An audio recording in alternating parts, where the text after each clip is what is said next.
With the very low water levels of the Panama Canal, alternative routes for cargo are getting more interesting by the day.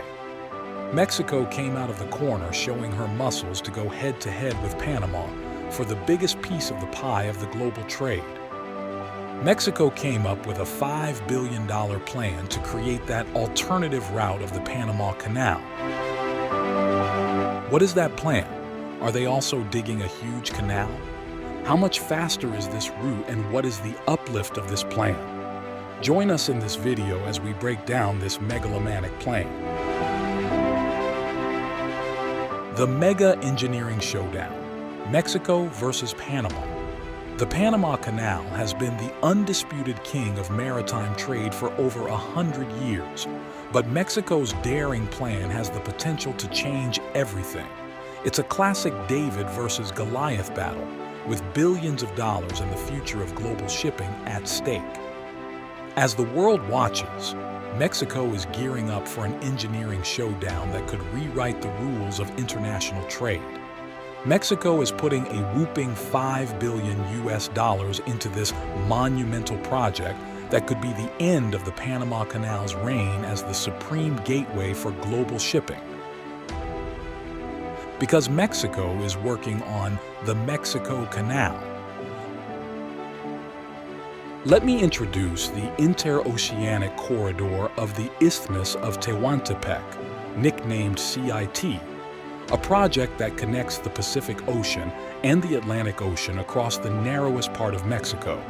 This 188-mile or 300-kilometer stretch of land could soon become a bustling superhighway for cargo, with long trains carrying goods at lightning speed. Unraveling Mexico's $5 billion dream. Mexico's dream of building a mega corridor, the C.I.T., is no small feat.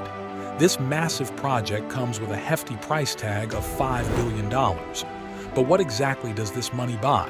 Let's take a closer look. The C.I.T. is like a giant two-way street connecting the Gulf of Mexico to the Pacific Ocean. It's over 180 miles or 300 kilometers long, which is about the same distance as driving from New York City to Washington. The corridor will have both trains and boats working together to move things across the country. This big idea started with Mexico's president, Andrés Manuel López Obrador, back in 2018. He wanted to revitalize this plan, which dates back to 1814. Mexico, at that time under the reign of Spain, got the approval of the Spanish king to start building a canal. That project never finished as 7 years later, in 1821, Mexico became independent and couldn't afford the build. The current president kick-started that project again and wanted to make it into something modern and useful for the Mexican people. Green signs were given, and the actual building began in June 2020, and they're planning to finish everything by the end of 2024. Here's how it will work. Ships will bring their cargo to the ports on either side of Mexico. Then, trains will carry the cargo across the country on the new railway on very long double-stacked cargo trains. The cargo can, by using this route, be weeks faster at the other ocean than using the Panama Canal or even going around South America. But the C.I.T. isn't just about making shipping quicker. It's also about making life better for people in southern Mexico. The government thinks the project will create around 500,000 new jobs. That's a lot of people who will have work because of the C.I.T. Plus, other countries are interested in investing in the area. Mexico believes they could get about $50 billion from other nations who want to be part of this big project. So far, they've already finished one part of the railway. In August 2023, they completed the first line and people got to ride on it for the first time just before Christmas that year.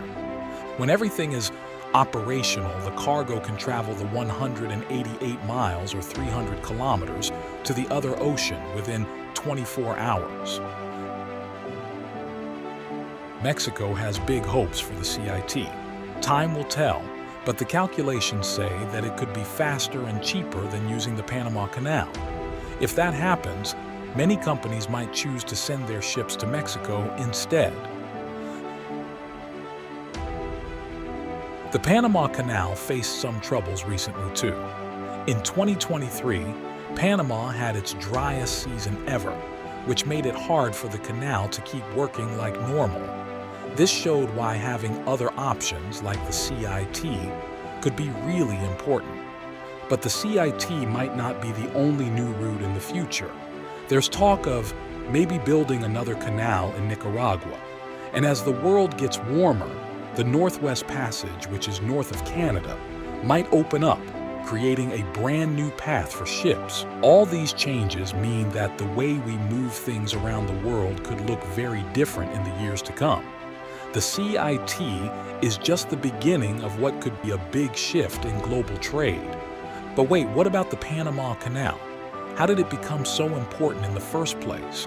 And what kind of challenges is it facing now that make projects like the C.I.T. seem so appealing? Panama Canal, the marvel at risk. For over a century, the Panama Canal has been a true wonder of the world. It's like a giant water bridge that connects the Atlantic and Pacific Oceans, making it much easier for ships to travel between the two. Before the canal was built, ships had to go all the way around the bottom of South America, which was a very long and dangerous journey. The idea for the Panama Canal first came about in the early 1800s, but it took a while before anyone tried to actually build it. The French were the first to start working on the canal in 1881, but they had a lot of problems and had to stop. Many people got sick and died because of the hot, wet weather and the diseases that came with it. In 1904, the United States took over the project. They had better machines and medicine, which helped them finish the canal in 1914. It was a huge success and changed the way ships could travel around the world. Ships could now save a lot of time and money by using the canal instead of going the long way around. Over the years, the Panama Canal has been made bigger and better. In 2016, they opened up a new part of the canal that could handle even bigger ships. This was important because ships were getting bigger and bigger, and the old canal was too small for some of them. But even with all these improvements, the Panama Canal has faced some big challenges in recent years. In 2023, there was a really bad drought in Panama. This made the water levels in the canal very low, which made it hard for ships to pass through. They had to put limits on how many ships could use the canal and how much cargo they could carry. They had to decrease the traffic by 30%, which means going from 25 vessels to 18 vessels a day. And if you think about the fact that the average passage of the Panama Canal cost around $175,000, that means that the Panama government misses out on $1.5 million daily. This drought showed that the Panama Canal is not invincible. It can be affected by changes in the weather and climate, just like anything else. This is one of the reasons why Mexico started building its own Mexico Canal. But building the C.I.T. is not an easy task. Just like with the Panama Canal, Mexico is facing a lot of challenges in getting this project done. There are worries about how it will affect the environment and the people who live in the areas where it's being built. Some experts are also not sure if the C.I.T. will be able to compete with the Panama Canal in terms of how much cargo it can handle and how quickly it can move it. Despite these challenges, Mexico is pushing full speed ahead with the C.I.T. project. They believe it will bring a lot of benefits to their country and to global trade as a whole. Only time will tell if they are right. But one thing is for sure, building a mega project like this is never easy. The Panama Canal faced its fair share of obstacles, and many people lost their lives during its construction.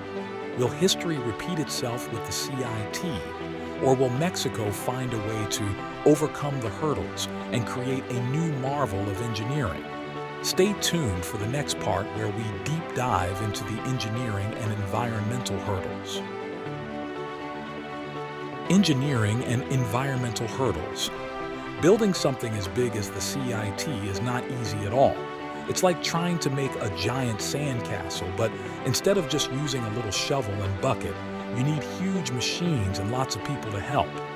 And just like how sometimes your sandcastle might get washed away by a big wave, the C.I.T. has to deal with its own set of problems. One of the biggest worries is how the C.I.T. might hurt the environment. When you build something this large, it can change the land and the water around it. This can make it harder for animals and plants to live there. Some people are afraid that the C.I.T. could cause problems for the natural world as the parts go through the dense jungle. Another issue is that some people might have to move away from their homes to make room for the C.I.T. Imagine if someone told you that you had to leave your house and go live somewhere else because they wanted to build a big road where your house is. That would be really tough, right? Well, that's what some people in Mexico are dealing with because of the C.I.T. These kinds of problems are not new, though. When they built the Panama Canal a long time ago, they had to deal with similar challenges. Lots of people got sick and died while working on the canal because the conditions were so hard. They also had to figure out how to dig through mountains and make the water go where they wanted it to go. It was not an easy job at all, but in the end, they managed to build the Panama Canal, and it changed the world in a big way.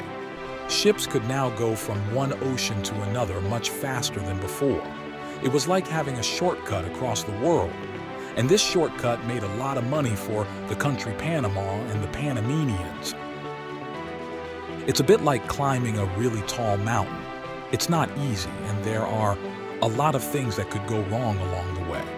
But if you keep going and don't give up, you might just reach the top and see the whole world in a new way.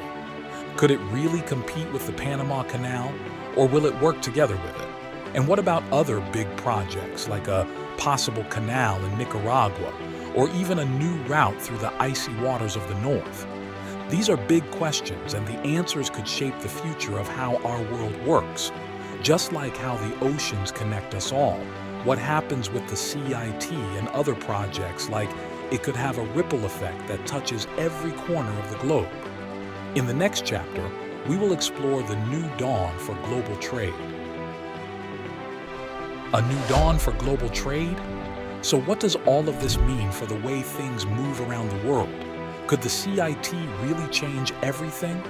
The people behind the C.I.T. have big dreams. They think it could handle up to 1.4 million containers a year by 2033. That's a lot of cargo, and they say it will be faster and cheaper than going through the Panama Canal. And cheaper than your competitor is always a driver for growth. But some data crunchers are not so sure.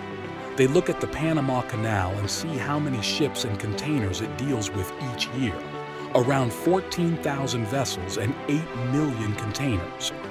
That's way more than what the C.I.T. is planning for. So they wonder if the C.I.T. can really keep up. Then there's also the question of the ports at each end of the C.I.T. Will they be able to handle all those ships and containers? Do they have the right setup for that? That's something the C.I.T. folks will have to figure out along the way. But the C.I.T. isn't the only new idea out there. There's talk of a whole new canal in Nicaragua. And as the world gets warmer, the Northwest Passage up in the Arctic might become a new way for ships to get around. So the C.I.T. might have some competition in the future. All of these ideas, the C.I.T., the Nicaragua Canal, the Northwest Passage, they all want to change the way ships travel around the world. They each have their own plans for how to do it better than the Panama Canal. But the Panama Canal isn't going away anytime soon. It's been around for over 100 years, and it's seen its share of challenges. Like in 2023, when there was a big drought that made it hard for ships to get through. But it's still here, still doing its job. So maybe the C.I.T. and the Panama Canal will end up working together.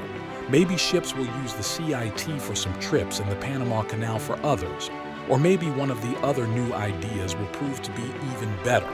We just don't know yet. In the end, only time will tell if the C.I.T. and these harbors are ready for it. But one thing is for sure.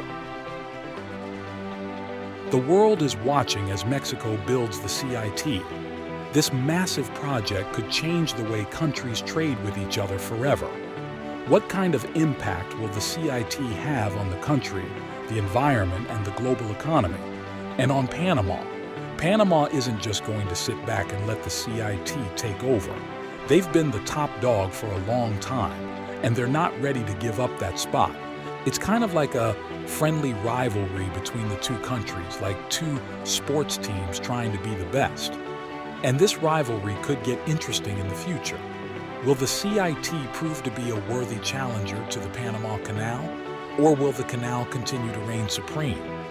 For now, all eyes are on Mexico as they push forward with this bold new vision. Will they be able to pull it off? What kind of impact will the C.I.T. have on the country, the environment, and the global economy? It's a lot to think about, and nobody knows exactly how it will all turn out. But one thing's for sure, the world of trading and building big things is about to get a lot more interesting. If you made it to the end, we love you, and thank you for watching. If you can give me a like, that would be fantastic, and share in the comments who do you think will win, Panama or Mexico.